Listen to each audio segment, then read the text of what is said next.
Alors, on va parler de Sylvanus. On va parler de Sylvanus Olympio. Je voudrais que la technique me passe la vidéo. Sylvanus était aux États-Unis en 62 et quand il est monté dans le Air Force One. Merci. It is time to leave Washington to visit other cities. At the airport, Vice President Lyndon Johnson. It is time to leave Washington to visit other cities. At the airport, Vice President Lyndon Johnson bids farewell to the distinguished guest as he boards President Kennedy's aircraft for the flight to New York.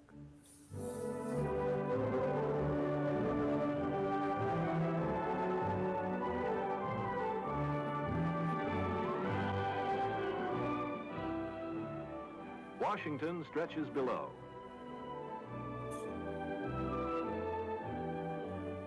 Aboard the aircraft, quiet conversation with the Honorable Leon B. Pulata, American ambassador to Togo, before the excitement of New York.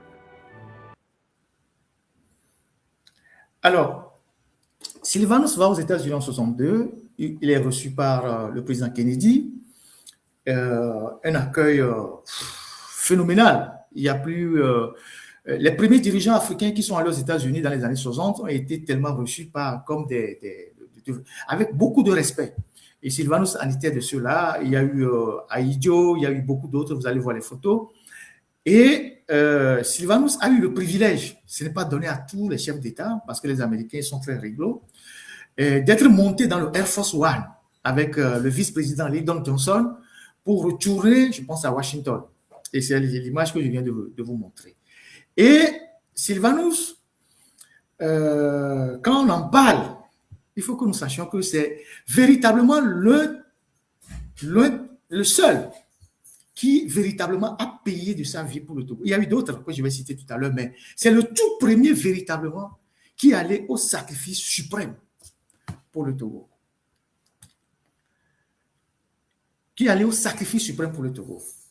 En 63, tout le monde sait ce qui s'est passé. Il y a la photo de ceux qui ont organisé le coup d'État, et merci à la technique de la présenter. Et cette photo-là, vous allez la voir, cette photo de... Non, c'est pas ça, le coup d'État, c'est une photo. Je parle de la photo, pas la vidéo. Ça, c'est pour les événements de 66. La photo du coup d'État.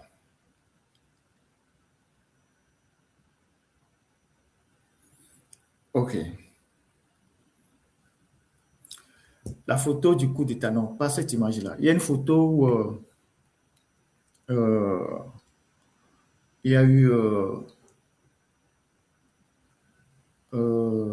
la photo du coup d'État. Si vous l'avez, s'il vous plaît, technique. Je vous attends.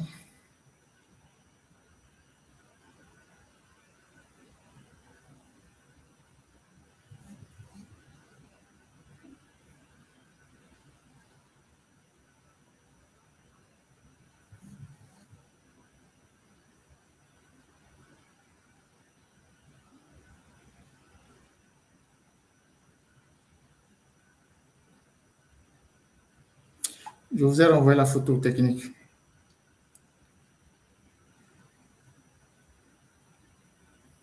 La photo du coup d'État.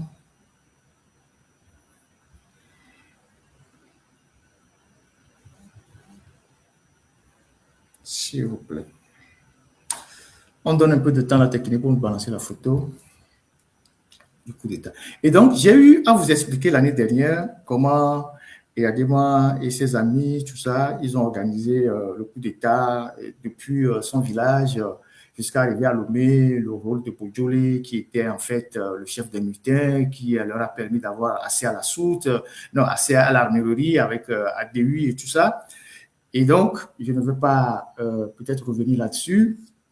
Bon, ce n'est pas l'aspect qui nous intéresse le plus, mais je veux qu'on passe cette photo-là. Elle va passer tout à l'heure.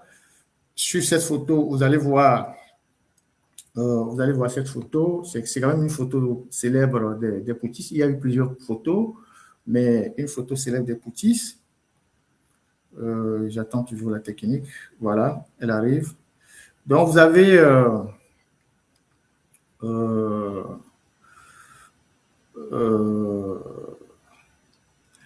de gauche à droite les lieutenants Congo et Alessa. Congo qui était déjà un Saint-Syrien à l'époque, donc c'est quand même un officier de grande valeur. Congo qui était déjà revenu de la France comme Saint-Syrien.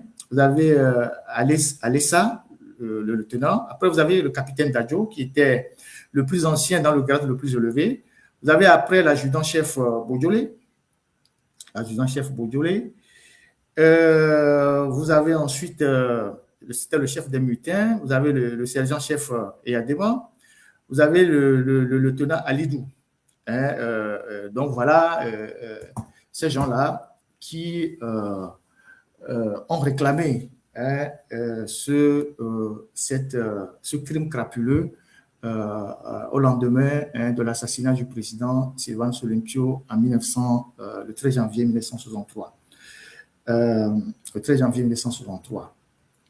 Donc, voilà l'image de l'ensemble. Ce n'est pas eux tous, mais bon, Eyadema n'était pas déjà dans l'armée, c'était des demi-soldes, donc eux n'étaient pas dans l'armée, mais les autres, Dadjo, je ne sais pas comment on appelle, Bodiolé et tous les autres, là, il y avait beaucoup qui étaient déjà dans l'armée.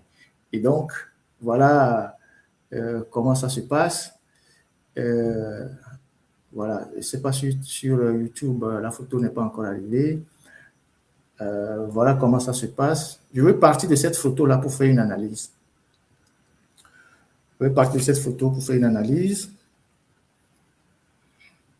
Voilà, pour ceux qui sont sur YouTube, vous voyez la photo.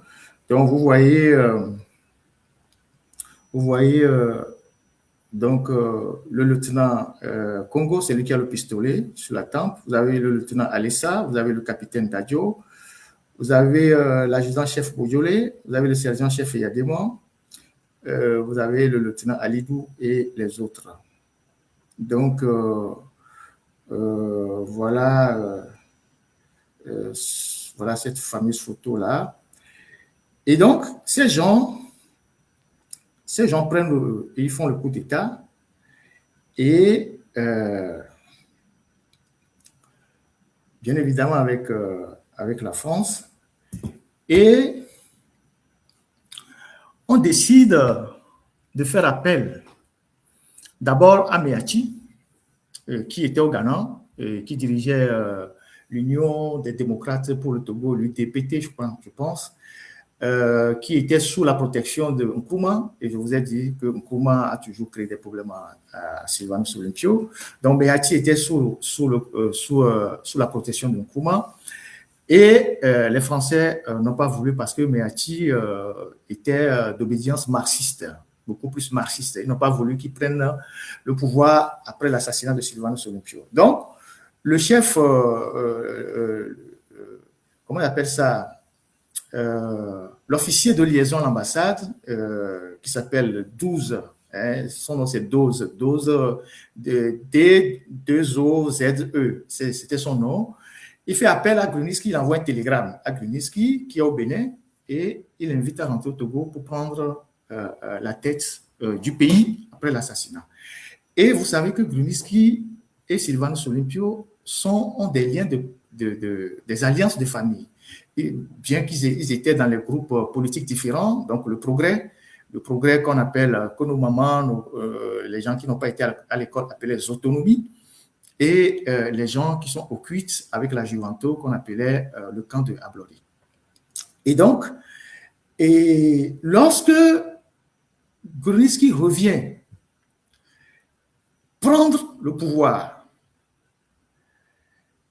vous imaginez le choc parce que Sylvanus venait d'être tué, son corps n'est même pas encore refroidi, que son beau-frère, ou c'est pas son gendre, je ne sais pas lequel est le meilleur en ce moment-là, lequel est le plus adapté. Donc, son gendre revient, ou son beau-frère revient prendre sa place. Vous imaginez le choc. C'est-à-dire, même si on est des adversaires politiques, on est des ennemis politiques, alors que l'un a épousé la sœur de l'autre. quand on tue l'un, l'autre vient et il prend le pouvoir. Vous imaginez le choc que les nationalistes à l'époque ont vécu en voyant Grunitzky prendre la tête du pays à la suite de l'assassinat de Sylvanus Olympio. Et à partir de ce moment-là, une fois le deuil passé, à partir de ce moment-là, le seul objectif des nationalistes, c'était d'évincer Grunitzky du pouvoir. Et c'est normal. C'était de faire tout pour reprendre leurs choses. Parce que pour eux, c'est comme Grunitzky, c'est comme le colonialisme qu'ils ont combattu, la France qu'ils ont combattu est revenue à la tête du pouvoir. Donc, une fois le deuil passé, l'enterrement de Sylvanus, le deuil passé, il y a eu quelques frictions, il y a eu certains qui ont quitté le pays quand on a assassiné Sylvanus. Le reste des cadres du culte, de la Juventus, tout ça, c'est de s'organiser pour reprendre le pouvoir des mains de Grunitzky, qui était leur pire ennemi. À l'époque, ils ne se traitaient pas comme adversaires, ils se traitaient comme des ennemis, même s'ils avaient des liens de famille. C'était très violent. Les faits historiques sont là, c'était très violent. Donc, leur objectif, c'était de reprendre le pouvoir des mains de Grunitzky. Alors, ils se sont réorganisés. Entre-temps, Eyadema, qui n'était pas dans l'armée, donc quand Grunitzky arrive, Grunitzky prend un décret, il intègre Eyadema dans l'armée. De sergent-chef, Eyadema gravit rapidement les échelons, au point que dans les années 66, Eyadema devient lieutenant-colonel et donc chef d'état-major de l'armée. Il vient surpasser tous les autres. Donc, les Congos, les Komlan, comment appelle-t-on, les Dadjo, Eyadema vient les supplanter tous. Parce que c'est lui qui a eu le courage de réclamer le crime. Donc, il vient les supplanter tous et il devient rapidement le patron de l'armée. Vous voyez, Meilhati était le vice-président de Grunitzky parce que comme la France ne voulait pas de Meilhati à la traite, ils ont créé un duo, donc une partie une partie du sud, une partie du nord, donc ils ont mis un duo qui n'a pas tenu. Donc, Eyadema étant devenu le patron de l'armée, il résidait au camp hérité. Parce que le camp hérité, voilà, merci, le bicéphalisme. Le camp hérité, c'était en fait, à l'assassinat de Sylvanus Olympio, c'était un embryon. C'était pas encore une caserne proprement dite, mais c'était là où on logeait les chefs d'état-major de l'armée. Il n'y en avait pas encore en ce moment-là, de manière claire et nette. Donc, Eyadema s'installe là-bas comme résidence du chef d'état-major de l'armée. Le camp hérité. En fait, c'était ça. Et jusqu'à aujourd'hui, le camp hérité abrite toujours, c'est le camp hérité où il y a la résidence des chefs d'état-major de l'armée togolaise. Jusqu'à aujourd'hui. Donc, vous avez le chef d'état-major général, vous avez le chef d'état-major de l'armée de terre, le chef d'état-major de l'armée de l'air, tous ils habitent là-bas. Donc, c'était le lieu où il y a le chef d'état-major habitait. C'est pour ça que Eyadema en a fait sa résidence. Donc, les nationalistes qui voulaient se débarrasser de leur pire ennemi Grunitzky se débrouillaient pour le mettre en difficulté. Jusqu'aux événements de 66. Et ces nationalistes-là, certains étaient de connivence avec l'armée. Écoutez-moi très bien. Pas tous les nationalistes, certains, ils étaient de connivence avec l'armée. Or, les gens qui sont à la tête de l'armée en ce moment-là, c'est eux qui ont assassiné leur leader, c'est-à-dire Sylvanus Olympio. Donc, ils étaient de connivence avec l'armée. Les gars allaient dans le camp là-bas, ils rencontraient Eyadema, et Eyadema les manipulait, leur disait de faire des manifestations, de faire des trucs, tout ça. Et ils faisaient des manifestations. Pour eux, c'était logique. Je serais à leur place que, bon, j'aurais pu réfléchir comme ça. Mais sur le plan éthique, il y a un problème. Donc, ces gens, de temps en temps, il y avait des troubles dans les quartiers. Vous voyez, Lomé était délimité, la ville n'était pas très grande à l'époque. C'était une grande partie de la ville, c'était au bas de la lagune.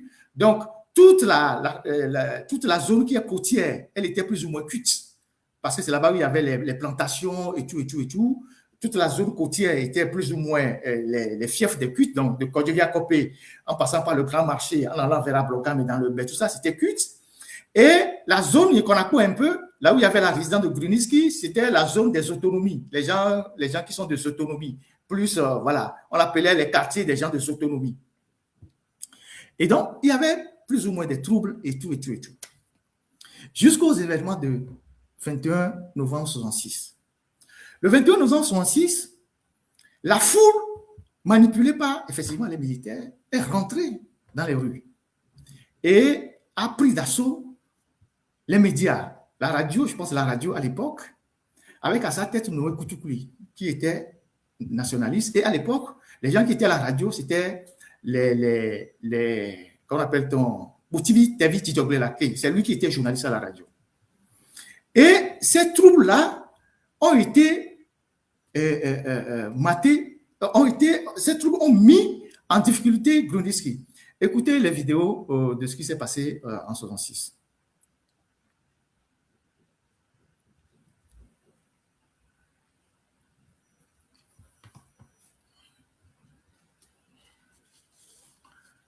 Technique.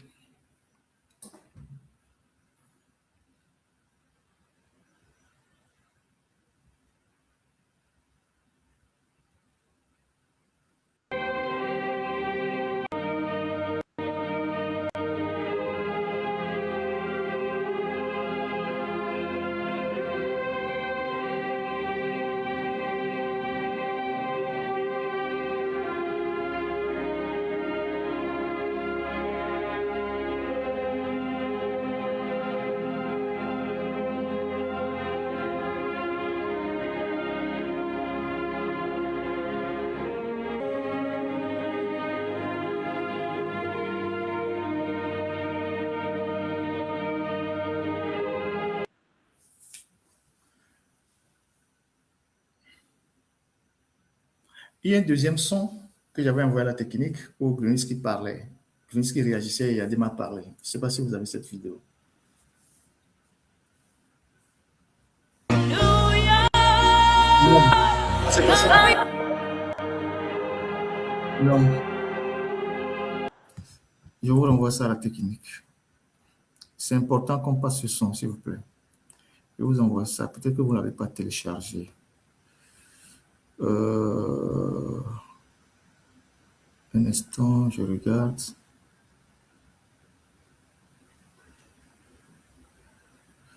Je regarde rapidement.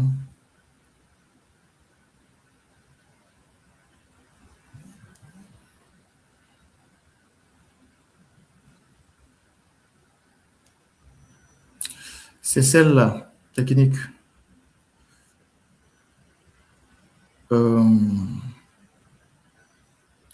C'est celle-ci. S'il vous plaît. Mais je peux la jouer de mon téléphone pour que vous entendez. Mais je vais voir si je peux la jouer.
D'exécution aux premières heures de la matinée. Les auteurs de ce complot, ce sont ceux des membres de l'unité togolaise à Lomé qui ont refusé la réconciliation et l'union nationale et ne rêvent que de vengeance et de reconquête du pouvoir en dehors du libre jeu de nos institutions. Rien autrement ne justifie les activités subversives et séditieuses qui ont trouvé leur dénouement ce matin. Le pays était calme. Les disputes qui, jadis, déchiraient les familles et les villages ont disparu. La paix règne partout, permettant à nos populations de se consacrer au travail. Voilà ce que n'acceptent pas les ennemis de la réconciliation et de l'union nationale. Faisant fi des autres partis, ils veulent à tout prix, par la ruse et par la force, ressusciter le gouvernement d'arbiteurs et d'abus que nous avons connu. L'armée gardienne de la nation, dont je vous ai dit ce matin qu'elle restait fidèle à sa mission, à la situation en main et veille. La plupart des meneurs du complot sont arrêtés. Les autres en fuite sont recherchés. Le calme est revenu des midi à Lomé, où seul il a été un peu troublé. Il n'a à aucun moment cessé de régner partout ailleurs dans le pays. Mes chers compatriotes, je vous convie de nouveau à rester calme et à vous serrer les coudes pour le salut de notre pays. 2ATG, abonnez-vous à la chaîne. La position de l'armée laisse la parole au chef d'état-major des forces armées togolaises qui nous la précise. Comme chef d'état-major des forces armées togolaises, le lieutenant-colonel Eyadema, chef d'état-major des forces armées, appelle la population à manifester par son calme et son attitude digne de sa maturité politique. Le président de la République a pris en toute connaissance de cause les mesures pour assurer la paix intérieure. Je convie donc tous les Togolais sans exception à reprendre le travail immédiatement. Faites confiance à votre armée qui reste et demeure au service du pays. Voilà. Et donc, comme on est en train de faire un peu d'histoire, ce sont des faits, hein? Ce sont des faits historiques. Sans exception à reprendre le travail immédiatement. Faites confiance à votre armée qui reste et demeure au service du pays. Ce sont des faits. Et donc, ce mouvement, évidemment, Bruniski qualifiait les gens du Cuit des gens haineux qui voulaient ramener, il les qualifiait comme il voulait parce que bon, il sait que ce sont ses adversaires de toujours qui voulaient le déstabiliser. Et l'armée a fait semblant de s'interposer entre les deux parties, alors que déjà l'armée tirait les ficelles. Et donc, dans la foulée de ces événements, Bruniski a été obligé, plus tard, de démissionner. Et il y a eu ce gouvernement de Dadjo de 3 mois. Et après, Eyadema est venu au pouvoir le 14 avril 1967. D'accord? Quand Eyadema vient au pouvoir, ce sont les gens qui manifestaient avant, certains qui manifestaient avant. Je suis en train de vous décrire un certain nombre de choses pour que vous compreniez d'où on vient et pourquoi c'est plus en plus, pour comprendre ce qui se passe aujourd'hui. Pour comprendre ce qui se passe aujourd'hui. Parce que cette frange des nationalistes, je ne dirais pas que ils ont réfléchi, ils se sont dit, la seule façon pour nous, je ne vais pas assimiler ça de la trahison, mais la seule façon pour nous de se défaire de notre ennemi de toujours, donc Bruniski, c'est de nous allier avec l'armée.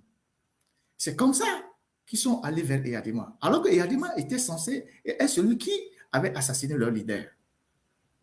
Vous voyez? Et donc, quand Eyadema vient en 1967, évidemment, les premiers qui vont rentrer dans son gouvernement, il y avait beaucoup qui étaient nationalistes. Vous avez par exemple Théophile Mali, qui lui, on connaissait plus ou moins sa position par rapport à Olympio, même les archives qui ont été déclassées le disent. Vous avez Paulet Ekou, qui était aussi avec, qui est rentré dans le gouvernement, c'était un nationaliste. Vous avez Bengbeni Namale, c'est le père de l'actuel ministre. Je reviendrai sur ça. Bengbeni Namale, qui était au gouvernement. Vous avez, comment appelle-t-on, je pense Pierre Adosama, qui était au gouvernement. Vous avez, qui d'autre encore? Pierre Adoussama, vous avez qui d'autre encore? Je ne sais pas si Djoba Boukari était, je pense oui, Djoba Boukari était parce qu'il revenait de la France, il était de la jeune, il était au ministère de l'économie, tout ça. Et donc, il y a eu une espèce de syncrétisme. Hein? Il y a eu une part qui sont venus des nationalistes et une autre partie qui est venue de quelques autonomies ou progressistes, comme on le dit. Donc, ces gens étaient au gouvernement, se disant que il y avait Mivedor. Et se disant que, bon, comme il y a des gens, c'est un analphabète, excusez-moi, entre griffes, et il ne connaît rien du pouvoir, on va l'entourer, et puis après, on va le dégager, et puis on va prendre le pouvoir. Sauf que Eyadema était plus malin qu'eux. C'est ça la réalité. Et donc, ils sont rentrés au gouvernement, mais avant de rentrer au gouvernement, c'est l'armée qui les a manipulés. Il y a un livre, dont je vais vous lire les extraits, vous allez voir, les gens qui ont fait la campagne pour que les militaires viennent au pouvoir en 63. Vous allez voir. Vous allez voir. Parce que ces faits-là, beaucoup n'en parlent pas souvent. Beaucoup n'en parlent pas pour une raison que je vous expliquerai plus tard. Parce que c'est une partie de l'histoire que les gens n'aiment pas évoquer. C'est pour ça que je l'évoque aujourd'hui.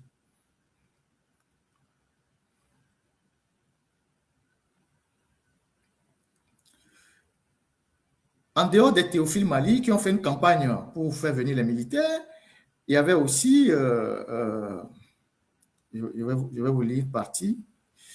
Je vais vous lire une partie.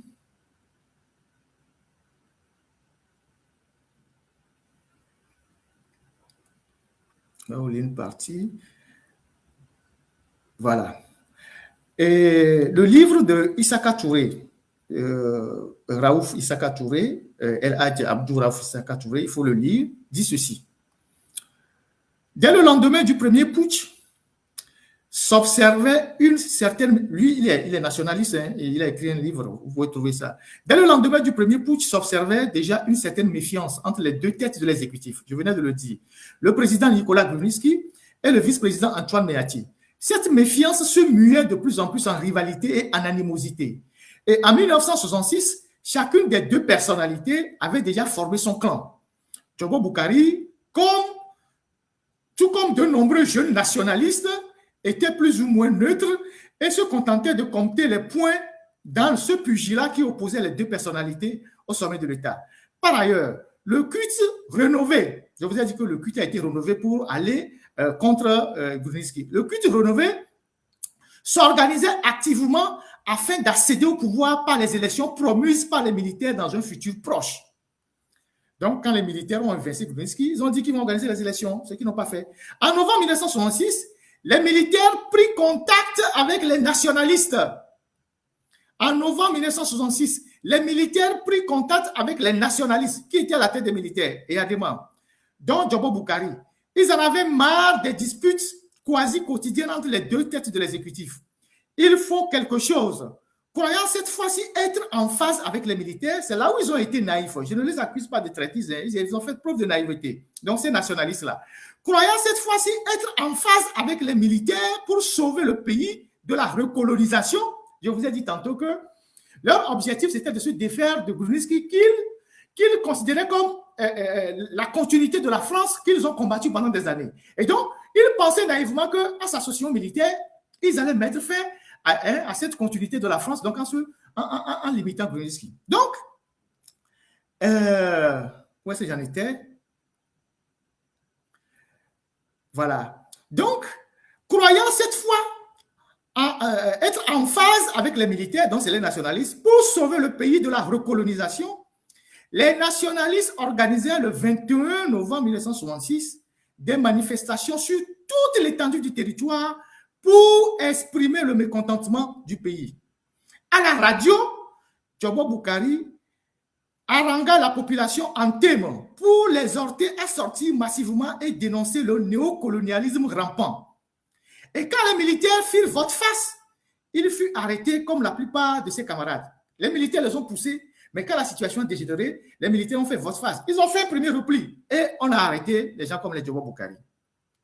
vous voyez, et gardé en prison pendant une semaine. Quand il en sortit, une seule alternative lui est offerte. Accepter de devenir ministre ou retourner en prison. Il devint ministre de ce gouvernement éphémère qui dura quelques semaines.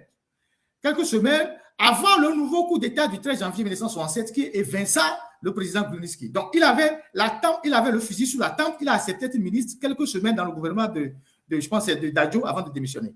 Le départ du président Bruniski était interprété par Djobo Boukari et ses camarades comme le gage d'une politique désormais débarrassée du néocolonialisme. C'est pourquoi il n'y eut aucune opposition quant à leur participation au gouvernement issu du second putsch. Ils étaient 3 à y entrer et Djobo Boukari accepta le poste des finances et de l'économie. Quand 2 ans plus tard, vous voyez, donc les militaires leur ont dit, oh, nous on va céder le pouvoir. Ils sont rentrés avec les militaires. C'est là où je dis, ils ont fait preuve de naïveté. Quand 2 ans plus tard, ils se sont rendus compte de leur erreur, leur tentative de rectification n'aura eu aucun effet que l'éviction de Djobo Boukari du gouvernement. N'ayant désormais plus d'autres activités que celles de l'OPAT, il s'y investissait entièrement comme lui seul sait le faire, parce que c'est Djobo Boukari qui a créé l'OPAT. Des conseils de Djobo Boukari à son ami le ministre Paulin Eklou n'avait pas besoin. Djobo passait désormais son temps chez lui et dans son bureau des affaires étrangères jusqu'à sa candidature au PNUD. Voilà un témoignage d'un très grand nationaliste, l'ambassadeur Raouf, qui a écrit un livre et qui retrace comment ça a été. Donc, c'est cette frange de nationalistes qui sont allés chercher les militaires et Eyadema pour prendre le pouvoir en 1967.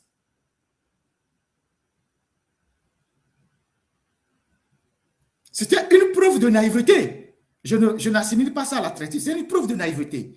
Donc, dans ce gouvernement, il y avait pas mal de nationalistes. Donc, je vous ai dit tout à l'heure, Mali, Pierre Adossama, Djobo Boukari, Paulin Eklou.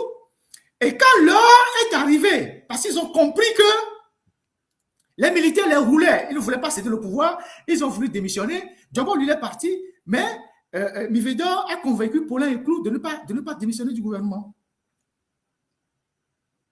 Vous voyez. Maintenant, ceux qui ont résisté, ceux qui ont dit, nous, on reste fidèles à la mémoire de Sylvanus. Il n'y a aucune compromission à faire avec le régime. Les militaires ont commencé par les assassiner un à un. D'abord, ceux qui ont résisté, ceux qui n'ont pas voulu rentrer dans ce jeu-là, on a Hospice Coco, qui lui, je pense, dès que le coup d'État s'est passé, il s'est barré. Il y a le docteur Fiadio, il y a certainement Martin Akou, et il y a Louki qui est le père du banquier. Il y a les Sankarija, et il y a, je pense, Namoro Karamoko et tous les autres. Il y a Djagba. Djagba qui était... il y a le docteur Atirepe aussi. Et donc, il y a eu cette histoire de tentative de coup d'État en 1970, le complot de je ne sais pas quel mois là, qui a permis à Eyadema d'arrêter un certain nombre d'acteurs qui sont des nationalistes. Et Djagba, Laurent Djagba, qui était à l'époque, je ne sais pas, il était avec Sylvanus à New York, aux États-Unis. Djagba et Atirepe, ils fuyaient pour aller en Guinée, chez Sékou Touré. Et ils ont été arrêtés à Takoradi et ramenés à Lomé par hélicoptère. Donc, ils sont venus retrouver en prison le docteur Atirepe, le docteur Fiadio et Alexandre Osei, qui est le grand frère de Madame Badanyaki et donc l'oncle de Menyasibe, Lazo, et qui est le père de l'opposant Lazo, et bien d'autres. Donc, ces gens ont subi les pires tortures. Ils appelaient ça le coup d'État de 8 août 70, le complot du 8 août 70. Donc, ces gens ont été torturés de la pire des manières parce que Eyadema estimait que ce sont les seuls nationalistes qui lui résistaient, qui ne voulaient pas de lui, qui ne voulaient pas du tout de lui, qui ne voulaient pas aller dans le sens qu'il voulait. Et donc, quand on les arrête, le 1er janvier 1971, Diagba, il meurt, torturé sous le coup de la torture. Il est mort, c'est lui le premier qui est mort en 71. Donc, ça fait combien d'années aujourd'hui? C'est combien?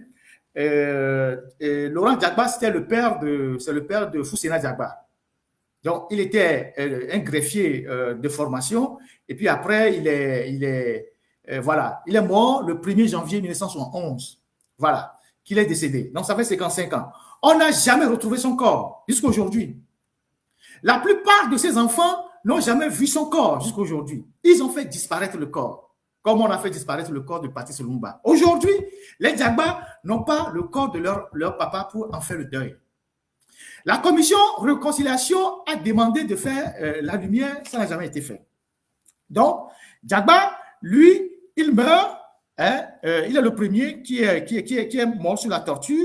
Ensuite, il y a Alexandre Osei, qui a été aussi assassiné, donc sous la torture, qui est mort. Alexandre Osei, qui est le grand frère de Mme Dagadi, qu'il a démarré pris après comme épouse.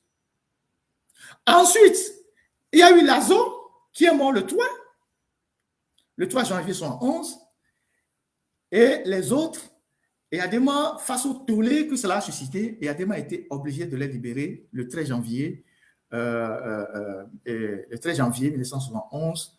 Le docteur Atilepe, Fiadio, tout ça ont été libérés.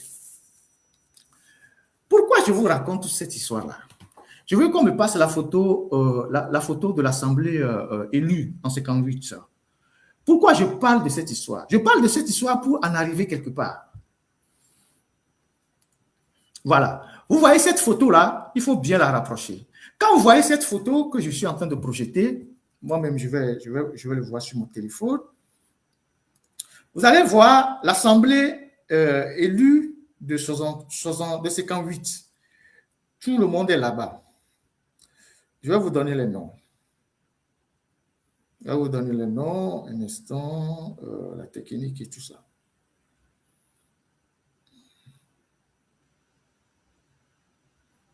Sinon, la technique. Je vais vous donner les noms de tous ceux qui sont sur la photo.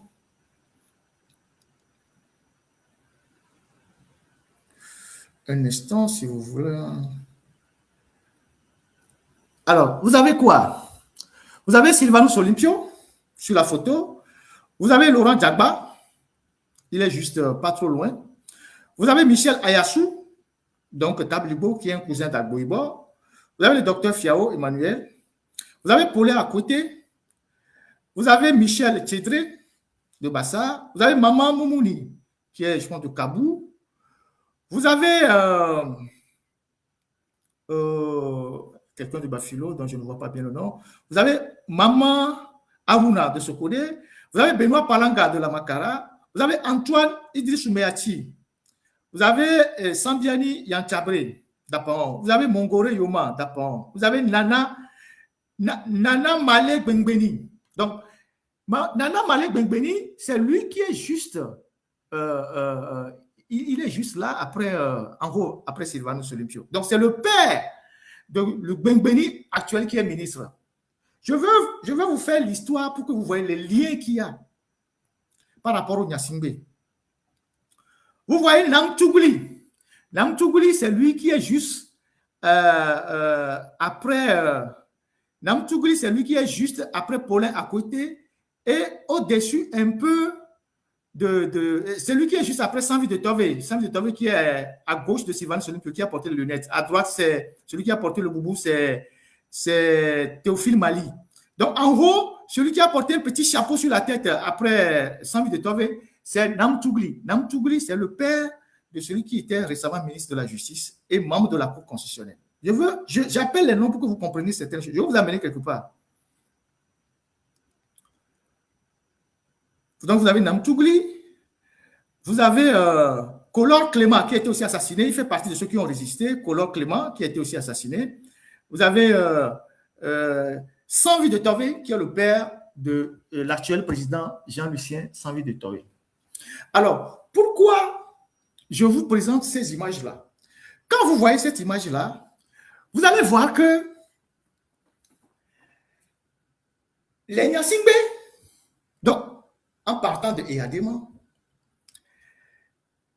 ils savent que Eyadema sait que c'est cette frange des nationalistes-là qui a commis l'erreur ou qui a été naïf, qui lui ont donné le pouvoir. D'ailleurs, toutes les chansons qu'on chante à la gloire d'Eyadema, on le chantait aussi pour Sylvanus Olympio. C'est ces nationalistes-là qui ont commencé, ces gens qui étaient naïfs, qui ont commencé par appeler Eyadema Foti, parce qu'il s'appelait Sylvanus Faux Silva. La chanson d'Enigma sur laquelle Eyadema dansait, c'est Sylvanus qui dansait sur cette chanson-là. Ils l'ont transféré sur Eyadema. Vous voyez? Et donc, parce que les Nyasingbe n'ont pas la mémoire courte, Foti, par rapport à son prénom Étienne. Donc, les Nyasingbe ont toujours utilisé d'une manière ou d'une autre cette frange des nationalistes-là pour consolider leur pouvoir et briser toute tentative d'alternance au Togo. Et ils le font de façon intergénérationnelle. Qui est président de la République aujourd'hui? Sanvi de Tové. Vous pensez qu'ils l'ont choisi parce que, bon, il s'appelle Sanvi de Tové? Non. Parce qu'il est un symbole. Parce qu'il est un symbole. Le père de Pascal Bodjona, par exemple, a refusé toute compromission avec Eyadema. Il est resté droit jusqu'au bout. Mais Eyadema a tiré vers lui son fils. Faure utilise aujourd'hui son fils. Bengbeni, son père était nationaliste. Namtougli, qui est resté pendant longtemps à la Cour constitutionnelle, ceux qui ont validé les faux résultats pendant les élections, il est sorti d'une maison nationaliste. Et Amados Djoko, vous connaissez? Amados Djoko, vous connaissez? Amados Djoko, c'était un inspecteur de sport, mais c'est des gens qui ont fait l'animation politique et qui étaient à la JPA, Jeunesse Pionnière Agricole. Mais il a son, je sais pas, c'est son fils ou bien le fils de son frère qui est à la Cour constitutionnelle. C'est une maison nationaliste qui est à la Cour constitutionnelle, Amados Djoko, qui est d'ailleurs l'oncle direct de Carlita Amorin, qui est la femme de Faure Gnassingbé. Vous voyez les liaisons, les combines, parce que tout le problème du Togo, en grande partie, est un positionnement pour certains autour des Gnassingbé, plutôt que de se battre véritablement pour l'alternance. C'est pour ça qu'on dit qu'il faut renverser la table. Quand on dit il faut couper tout ça, les gens ne veulent pas parce qu'il y a des alliances intergénérationnelles. Ça, c'est ce qu'on voit. Mais il y a d'autres que vous ne voyez pas. Ça, c'est ce qu'on voit. C'est ce dont les enfants, on voit. Mais il y a ce que vous ne voyez pas. Quand le régime est en difficulté, il les sollicite. Il y a les alliances familiales. Il y a les alliances d'affaires. Il y a des gens qui sont depuis. Oui, il y a Mme Sankarija qui a été nommée aussi ministre récemment. Qui a été nommée ministre récemment. Elle est de la, je ne sais pas si elle est la fille de Sankarija, mais tout ça pour les Gnassingbé, c'est un symbole qui, c'est-à-dire, ils savent d'où est venu leur pouvoir et ils savent qui utiliser quand ils sont en difficulté pour consolider leur pouvoir. Donc,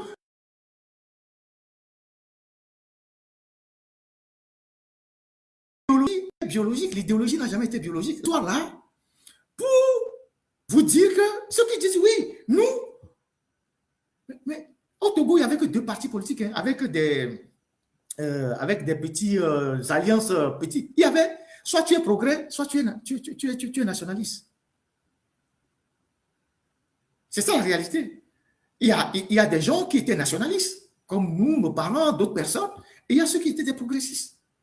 Mais le fait que des gens qui sont issus des grandes familles de nationalistes aient fait des alliances avec les Gnassingbé et continuent de faire des alliances avec des Gnassingbé, d'aller au secours des Gnassingbé, ou que les Gnassingbé instrumentalisent quand ils sont en difficulté, c'est ça qui retarde l'alternance au Togo.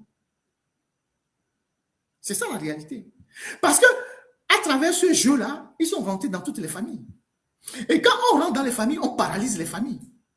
Parce que les gens sont beaucoup plus, je sais pas, plus intéressés par, voilà, c'est ma cousine, elle est la femme du président, c'est mon oncle, il est au gouvernement, que de lutter véritablement pour changer le pays.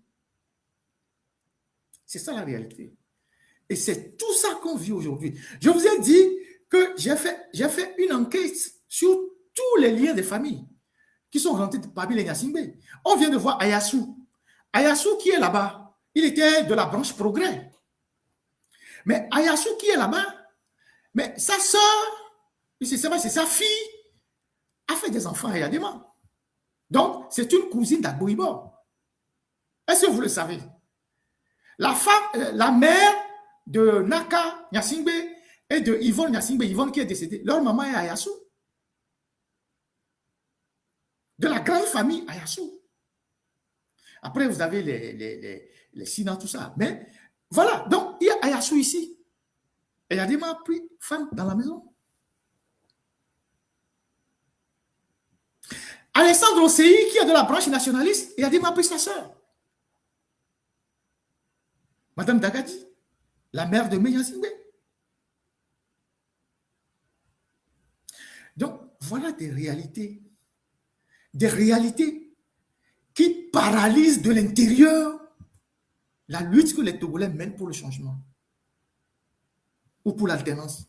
Parce que d'une manière ou d'une autre, il y a toujours quelqu'un qui est quelque part, qui entend quelque chose qui va leur apporter parce qu'ils ont des liens de famille.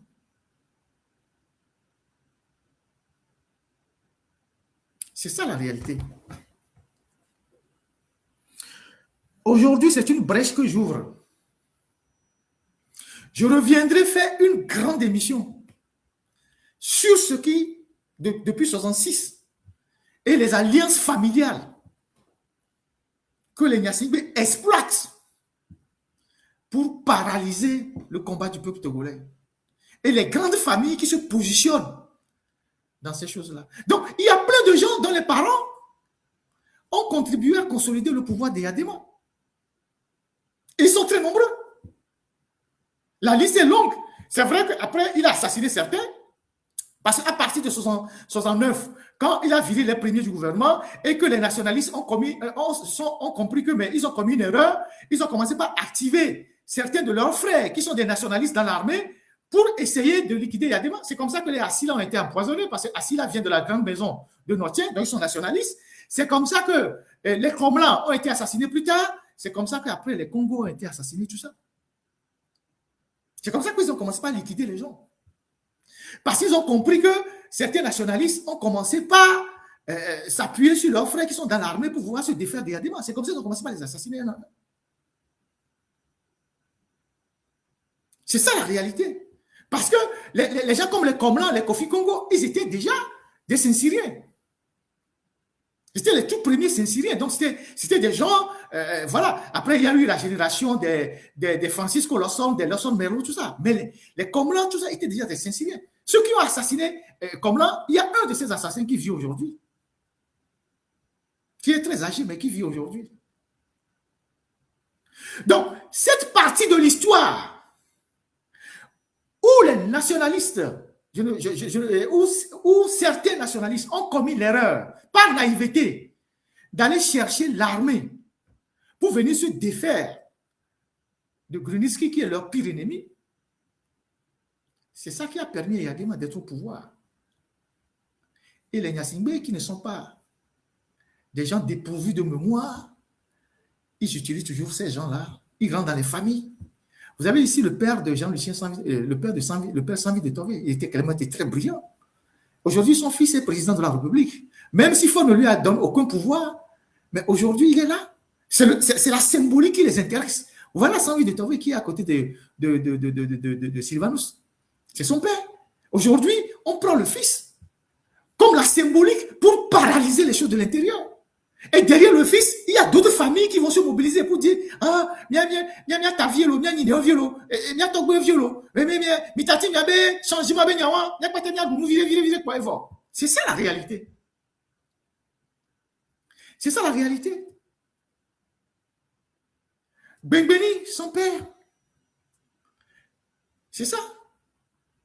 Donc, tout ce qui se passe aujourd'hui a un lien avec l'histoire. Et les difficultés que nous rencontrons aujourd'hui tirent leur origine depuis l'histoire, à travers ces imbrications familiales qui nous paralysent de l'intérieur. Est-ce que vous comprenez? Ces imbrications qui nous paralysent de l'intérieur. Je n'ai pas suffisamment le temps aujourd'hui pour décortiquer tout ça. Mais j'ai tous les documents, après tout ce que j'ai collecté comme information, sur toutes les familles qui sont imbriquées avec les Gnassingbé, directement ou indirectement. Directement ou indirectement. Voyez-vous? Et donc, on est dans cette posture. Et donc, pour mettre fin à ça, la seule chose qu'il faut faire, c'est de renverser la table. Sinon, vous serez toujours infiltré. Quoi que vous fassiez, celui que vous ne croyez même pas qu'il a des liens, c'est lui qui dira, oh, Mitatigna, voilà, voilà, un jour il va vous balancer. C'est ça notre problème. C'est ça le problème qu'on a. Donc, je passe ces photos-là, je passe ces images-là pour que chacun d'entre vous analyse. Moi, je fais la politique. C'est-à-dire, je m'intéresse à la politique plutôt, je m'intéresse à la politique depuis longtemps, j'étais militant, je m'intéresse à la politique avec le regard de celui qui a étudié l'histoire. Et à travers l'histoire, je fais mes propres analyses. Et j'observe le comportement des gens et je tire mes conclusions. Et les faits sont sacrés. Et les faits sont là. Donc, chaque geste que les gens posent, analysez ça sous le prisme de l'histoire. Ne pensez pas que ce sont des gestes isolés. Ce sont des actes isolés. Non. Cela a toujours un lien avec l'histoire. Mivedor, mais ces enfants sont où? Mivedor qui fait partie de ceux qui ont dit, bon, écoutez, il faut s'allier avec Yadema. Ces enfants sont où? Ils sont aux affaires. Ogamo Bagnan, vous savez qu'Ogamo Bagnan était nationaliste. Ogamo Bagnan a été envoyé par Sylvanus Olympio pour étudier en France. Après, il a passé toute sa vie aux côtés des Yadema. Et Demkodio, pareil, était nationaliste. Non, Nataba, il est trop jeune. Lui, il est trop jeune. Ogamo Bagnan. Ogamo Bagnan était un très grand nationaliste. C'est un très grand nationaliste. Mais aujourd'hui, Ogamo Bagnan ont été les piliers du régime. Et les Mivedor, les Bagnan, tout ça, plus leur club. D'ailleurs, la dame Mivedor, c'est qui son mari? Son mari, c'est Sambiani. La dame qui était ministre, son mari, c'est Sambiani. Sambiani, c'est qui? Il était à la CENI. C'est eux qui ont organisé les fraudes électorales pendant longtemps. Et Sambiani qui était à la CENI, c'est qui? Il a deux femmes. Il avait épousé la première fille de Bagnan, Bamondi, qui est décédée. Et c'est ça, l'autre femme qui est Madame Mivedor. Donc, voilà des réalités qui pèsent sur la politique de notre pays, qu'il faut connaître. Et je vous dis, c'est ceux qui sont visibles, ça. Il y en a qui ne sont pas visibles. Il y en a qui ne sont pas visibles. Mais quand le régime a besoin d'eux, il les utilise. Contre le changement. Donc, tant que vous ne mettez pas fin à ce système-là, qui est transversal, c'est un système qui est transversal. Tant que vous ne mettez pas fin à ce système qui est transversal, vous aurez tous les problèmes. Vous aurez tous les problèmes. Donc, quelqu'un comme Jean-Lucien Sangi de Tonville n'est pas arrivé là-bas par hasard. Ils utilisent la symbolique. Quelqu'un comme Pascal Bodjona, son père n'a jamais basculé du côté de Yadema. Il le méprisait d'ailleurs. Il n'aimait pas Yadema. Moi, j'ai toujours vu le père de Pascal quand on était militant avec son meilleur ami, le commissaire Issa, à Accra plusieurs fois, chez Foguil, à Lomé, quand on a des meetings. C'est quelqu'un qui est resté droit. Il était chef CIR. Il était chef CIR. Il est resté droit jusqu'à sa mort. Il y en a d'autres comme ça qui sont restés droits jusqu'à leur mort. Mais il y a d'autres qui ont scellé cette alliance par naïveté avec les militaires. Donc, Yadema est toujours resté reconnaissant aux enfants de ces gens-là. Ceux qui ont voulu jouer les dieux, il les a liquidés. Malheureusement, les ATDP sont morts à Soudou. Donc, le Togo porte en lui beaucoup de blessures. Il y a des blessures très profondes dans ce pays que les gens n'y s'imaginent même pas. Quand on assassine le commandant Komlan, dans quelles conditions il a été assassiné? Dans quelles conditions on a restitué le corps à ses parents? Djagba, la famille n'a jamais vu le corps. C'est des blessures qui sont très profondes dans le pays. C'est des blessures qui sont très profondes dans le pays. Et c'est parfois des alliances qui résistent au temps et qui sont intergénérationnelles. Donc, autour des Gnassingbé, vous avez un peu de progressistes, un peu de nationalistes. Et pourtant, les nationalistes croyaient naïvement que, en faisant venir les militaires, pour eux, c'était une manière de mettre fin au colonialisme. Mais ils ont oublié que c'est le colon qui a amené Yadema à assassiner Sylvanus Olympio. C'est là où ils ont commis l'erreur. C'est là où ils ont fait preuve de naïveté. J'analyse les faits de façon dépassionnée. Je m'en tiens juste aux faits. C'est là où ils ont fait preuve de naïveté. 2 ans après, quand ils se sont rendus compte en 69 que Yadema ne voulait pas laisser le pouvoir, et Yadema a viré certains du gouvernement, d'autres sont restés, dont les Mivedo jusqu'à aujourd'hui. Les Djobo Boukari ont refusé. Après, bon, vous avez vu son histoire, on l'a assassiné. Ils ont compris qu'ils avaient commis une erreur. Donc, Sylvanus, je le dis, c'est lui qui est le premier à payer de sa vie pour le Togo. En plus des autres compagnons, que sont les Djagba, que sont les Atirepe, que sont je ne sais pas comment on les appelle, tous les autres, les Kolor, les Lazo, le chef d'Obli de Korbongou, qui est un membre de la famille maternelle de Sylvanus Olympio. Tous ces gens-là ont payé beaucoup. Donc, le nationalisme, c'est sur l'ensemble du territoire que les Togolais ont vécu ça. Donc, Sylvanus, c'est un patrimoine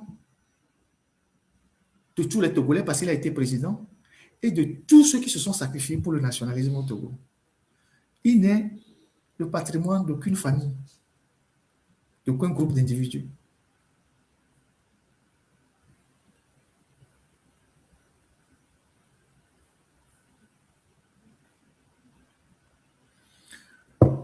Je vais m'en arrêter là aujourd'hui.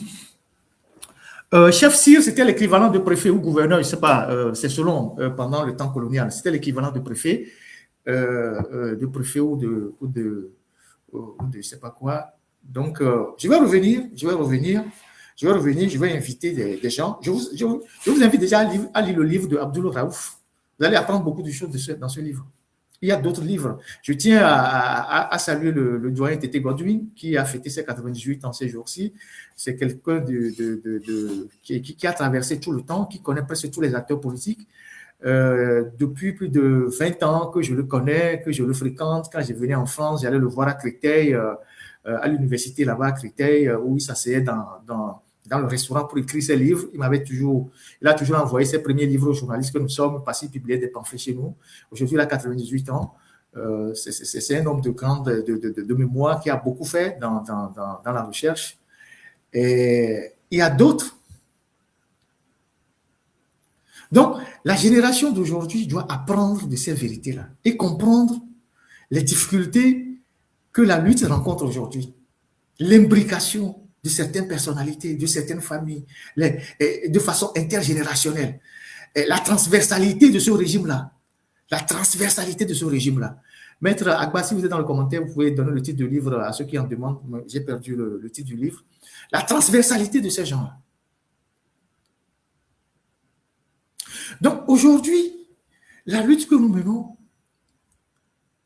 c'est comment mettre fin à cette dictature. Et la fin de ce système-là ne doit pas enchanter tout le monde. Ça ne doit pas enchanter tout le monde. Il faut le savoir.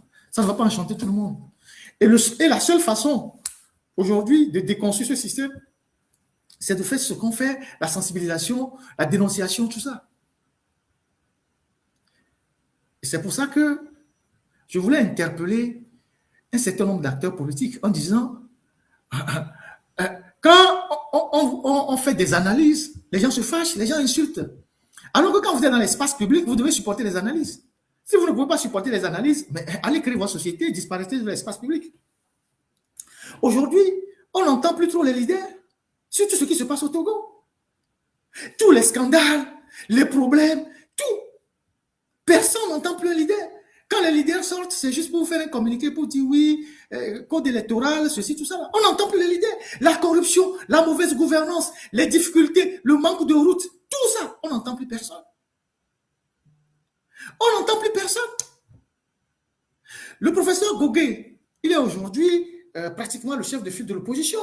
C'est un brillant professeur d'université qui a formé des générations d'étudiants, d'économistes. Professeur, on aimerait vous entendre sur les questions économiques. On a besoin de vous entendre sur la dette du Togo. Pourquoi il y a autant de dettes au Togo? Où est passé l'argent? On a besoin de vous entendre quand on parle du port autonome de Lomé, quand on parle des mines qui sont dévoyées, quand on parle des banques qui sont privatisées. Vous êtes un économiste brillant. On a besoin de vous écouter, tout comme les autres opposants qui ont la capacité. Je vous interpelle parce que vous êtes économiste. Quand on parle de l'OTR, on vient de voter la loi de finances, vous êtes à l'Assemblée. On ne vous entend pas nous décortiquer la loi de finances et les goulots d'étranglement qui sont dans la loi de finances contre les Togolais. Vous savez que l'OTR a commencé par aller dans les maisons où les gens louaient pour leur imposer des taxes, toutes les maisons en location. L'OTR a commencé par aller dans les maisons et faire même des redressements aux gens. On a besoin de vous entendre. Tout comme on a besoin de vous entendre sur tous les privatisations, les mines.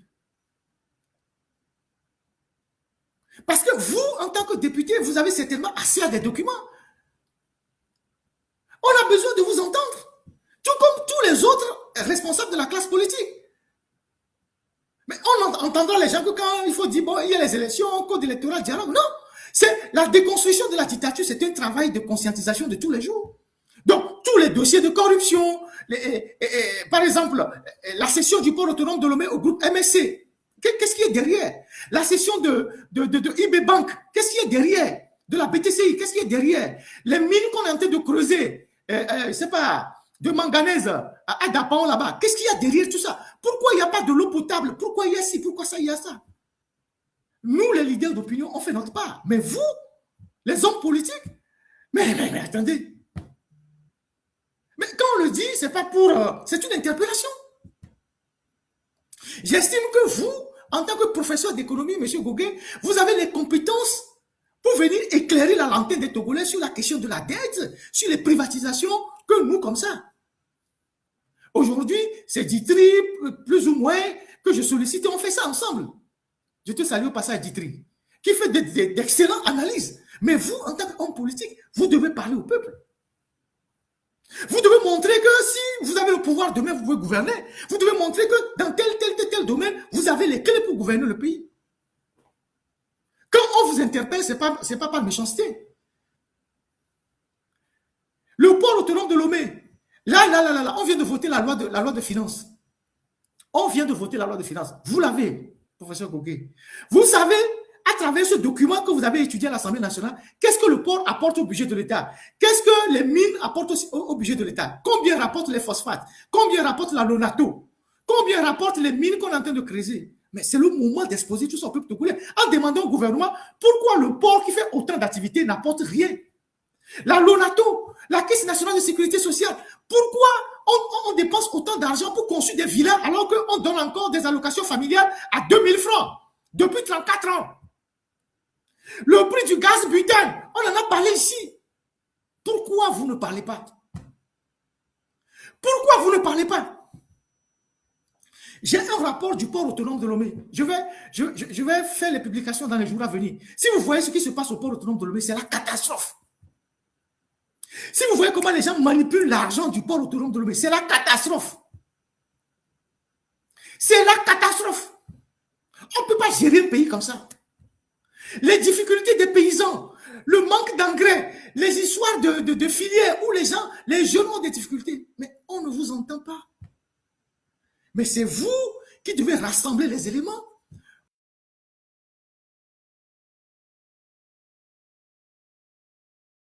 Conférences de presse, faire des réunions. Je parle de l'ensemble de la classe politique. Je parle du professeur Gogué parce qu'il est un économiste. C'est pour ça que je l'interpelle. Tout gentiment. Ils sont coincés par quoi? Mais ils sont des opposants. Ils sont coincés par quoi? Quelqu'un dit dans les commentaires qu'ils sont coincés. Ils sont coincés par quoi? Ils sont dans l'opposition. Ils sont coincés par quoi?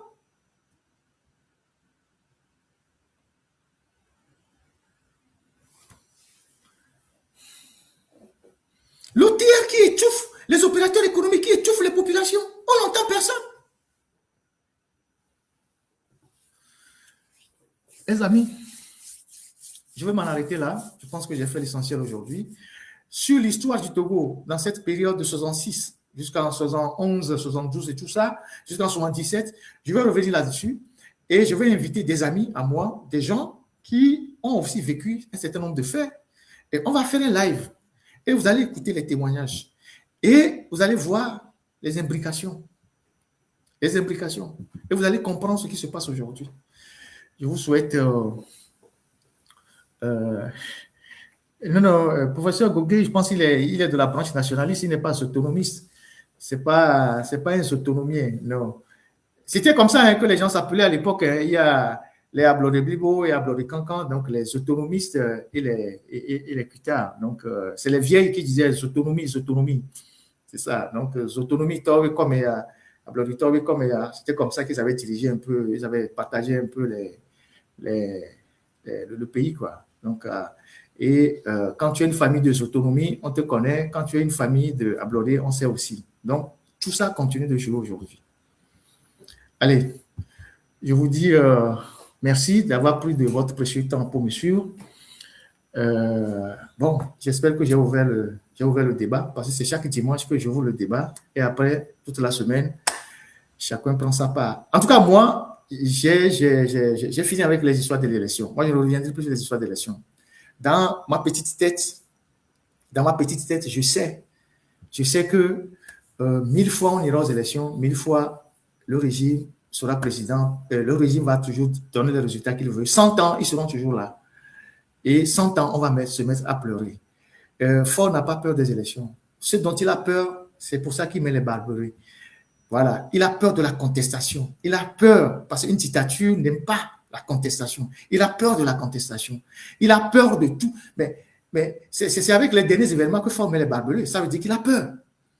Donc, ce n'est jamais les élections qui lui font peur. Mais c'est la contestation. Parce que la contestation peut amener même des fractures au sein du régime. Parce que tous ceux qui sont dans le régime, il y en a aussi qui sont fatigués, qui veulent que le régime tombe. Donc, la contestation, quand elle s'intensifie, elle crée des fractures internes au système. Elle crée des dissidences au système. Donc, il faut mobiliser les gens, il faut mobiliser les Togolais, préparer les Togolais pour ça. Après, bon, ceux qui sont pour les élections, c'est aussi leur choix. On ne les condamne pas pour ça. Donc, voilà ce que moi je pense. Je le dis par expérience. Donc, je vous ai montré tout à l'heure tout ce qu'on a fait jusqu'en 2015 pour vous dire que sur la question des élections, on vient de très loin. Et je ne vous parle pas des législatives. Les législatives aussi, on les a suivies. Merci à la technique. Je vous dis merci, vous tous qui étaient restés mobilisés jusqu'à cette heure. Merci infiniment. Ceux qui m'ont envoyé des messages que je n'ai pas pu lire parce que je n'ai pas pu les télécharger, peut-être le live prochain, je vais essayer de partager ça avec l'opinion. Et voilà, on espère que les choses vont bouger. J'ai vu qu'il y a même quelqu'un qui a dit la dernière fois que les élections ne vont pas régler le problème du Togo. C'est tant mieux, c'est ce qu'on dit. Et voilà, et les autres passent le temps à insulter. À partir du moment où c'est eux-mêmes qui viennent le dire, c'est tant mieux. Quand on fait les conclusions, et quand on fait le constat, il faut tirer les conclusions. Il faut tirer les conséquences plutôt. Quand on fait un constat, il faut tirer les conséquences. Voilà. Merci à la technique. Sassokoudou pour terminer ce live. Merci à vous tous. On reste en contact.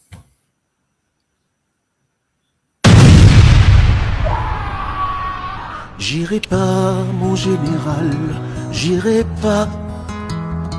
J'irai pas malgré tout le respect que je vous dois. J'espère que vous êtes. Non, je ne tirerai pas. Oh non, J'espère je que, ne. s'il vous plaît, j'espère que vous êtes suffisamment abonné chez mon frère Romarixon. Dimanche prochain, on va lancer un abonnement sur la chaîne YouTube de notre frère Raoul Tagba, qui est aux États-Unis. On va le faire comme ça. Et voilà. Et donc, je pense qu'actuellement, il y a beaucoup de compatriotes qui sont en train de travailler, qui essaient de voir comment ils peuvent se réorganiser pour relancer la lutte. C'est important et on va prier pour eux pour que tout se passe très bien. Je parle de Raoul Tagba. Raoul Tagba, c'est un compatriote qui est aux États-Unis. Voilà. Donc, merci infiniment. Et voilà. Donc, j'espère que vous êtes suffisamment abonnés chez Romarison, chez Zaga aussi la dernière fois. Et on le fera petit à petit comme ça. Merci. Je ne tirerai pas, je ne tirerai pas, oh non, par amour pour mon pays.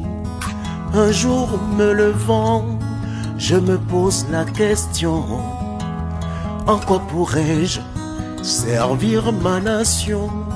Avec fierté, je me suis engagé, et dans les rangs des aberrations me résonnent.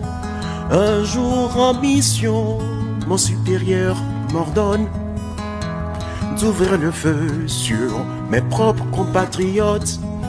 Or notre mission, c'est protéger la nation. Alors ne faites pas de moi le bourreau que je ne suis pas.